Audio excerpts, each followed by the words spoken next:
Hello बच्चों, let's read the question. A cube of ice floats partially in water and partially in K oil. Find the ratio of the volume of ice immersed in water to that in K coil. Specific gravity of K coil is 0.8 and that of ice is 0.9. Here we have given a diagram. Now to answer this question, first we will discuss here the key concept and here the key concept will be Buoyancy force. तो जब हम किसी भी object को किसी liquid में यहाँ पे पार्शियली या कंप्लीटली सबमर्ज करते हैं, उस पर्टिकुलर केस में हमारे पास जो लिक्विड होता है ये ऑब्जेक्ट पे अपवर्ड डायरेक्शन में अपथ्रस्ट फोर्स एक्सर्ट करता है, जिसको हम यहाँ पे बुoyancy फोर्स के नाम से जानते हैं.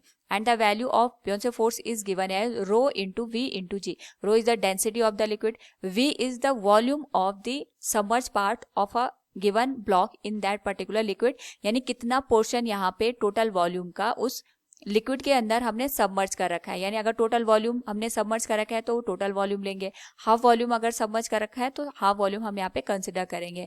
And it will be multiplied with acceleration due to gravity. तो यहाँ पे हमने एक आइस कंसिडर कर रखा है जिसका आधा वॉल्यूम, अगर इसका टोटल वॉल्यूम V है तो इसका जो अपर V/2 वॉल्यूम है ये K ऑयल में यहाँ पे सबमर्ज है, और जो रिमेनिंग हमारे पास V/2 वॉल्यूम है ये वाटर में हमने यहाँ पे इसको सबमर्ज कर रखा है. तो सबसे पहले अगर हम इस पे लगने वाले फोर्सेस को कंसिडर करेंगे तो डाउनवर्ड डायरेक्शन में mg फोर्स काम करेगा और अपवर्ड डायरेक्शन में इस पे अपथ्रस्ट फोर्स काम करेंगे.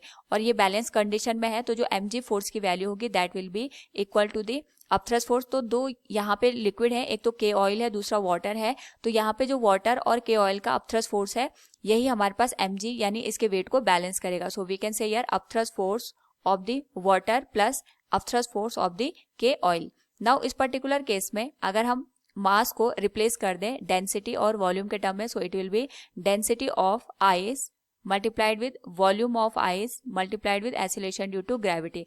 और यहाँ पे जो वाटर का अपथ्रस्ट फोर्स काम करेगा, अगर हम इसकी बात करें तो ये आ जाएगा density of water multiplied with volume of water multiplied with acceleration due to gravity. और यहाँ पे अगर हम बात करें K ऑयल की, so it will be density of K oil multiplied with volume of K oil multiplied with G. यहाँ पे हमने जो वॉल्यूम है ये वाटर और K ऑयल का इसलिए कंसिडर किया है, जैसा भी हमने डिस्कस किया था, जो वॉल्यूम होता है अपथ्रस्ट फोर्स के केस में वो कितना पोर्शन यहाँ पे हमारे पास जो ब्लॉक का उस पर्टिकुलर लिक्विड में हमने सबमर्ज कर रेस्पॉन्डिंग हम लेंगे. तो ये हमने इसलिए V W यहाँ पे वाटर में कितना पोर्शन यहाँ पे वॉल्यूम का सबमर्ज है और K ऑयल में हमारे पास टोटल वॉल्यूम का कितना पोर्शन सबमर्ज है उसको रिप्रेजेंट कर रहा है. नाउ इस पर्टिकुलर केस में अगर हम बात करें यहाँ पे तो हमारे पास जो आइस की डेंसिटी दे रखी है वो स्पेसिफिक ग्रेविटी के टर्म में हमें दे रखी है. स्पेसिफिक ग्रेविटी का मतलब ये होता है कि जब हम किसी भी ऑब्जेक्ट की डेंसिटी को वाटर की डेंसिटी से कंपेयर करते हैं उसको हम स्पेसिफिक डेंसिटी का यहाँ पे नाम देते हैं. तो अगर हम यहाँ पे दोनों साइड को वाटर की डेंसिटी से डिवाइड कर देंगे तो ये आ जाएगा आइस की डेंसिटी डिवाइडेड बाय वाटर की डेंसिटी.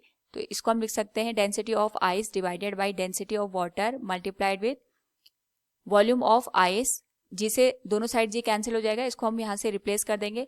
वाटर की डेंसिटी को अगर हम वाटर की डेंसिटी से डिवाइड करेंगे तो ये तो 1 के बराबर आ जाएगा. And it will be multiplied with VW plus ये आ जाएगा K oil divided by density of water multiplied with volume of K oil. इस पर्टिकुलर केस में हमारे पास यहाँ पे जो आइस की स्पेसिफिक ग्रेविटी दे रखी है इसी को हम यहाँ पे रिलेटिव डेंसिटी के नाम से भी जानते हैं. It is given as 0.9.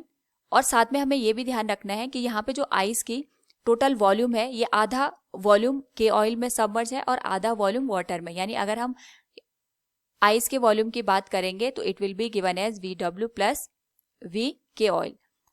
और इसको हम यहाँ पे रिप्लेस कर सकते हैं VW प्लस K ऑयल से. It will be equal to, ये तो 1 हो जाएगा, VW प्लस ये हमारे पास आ जाएगा 0.8 के बराबर and it will be multiplied with K oil. Now यहाँ पे अगर हम इस होल वैल्यू को सॉल्व करें तो हमारे पास ये वैल्यू बन जाएगी 0.9 इंटू VW, जिसको हम यहाँ पे लिख सकते हैं VW माइनस 0.9 VW के बराबर. और यहाँ पे इसको हम लिख सकते हैं 0.9 K oil minus 0.8 K oil के.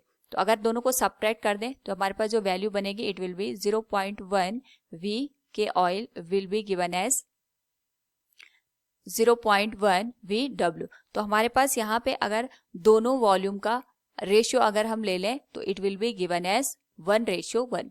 So from the given question we can say here, find the ratio of volume of ice immersed in water to that in K oil. It will be given as 1:1. Hope all you understood it. Thank you and best of luck.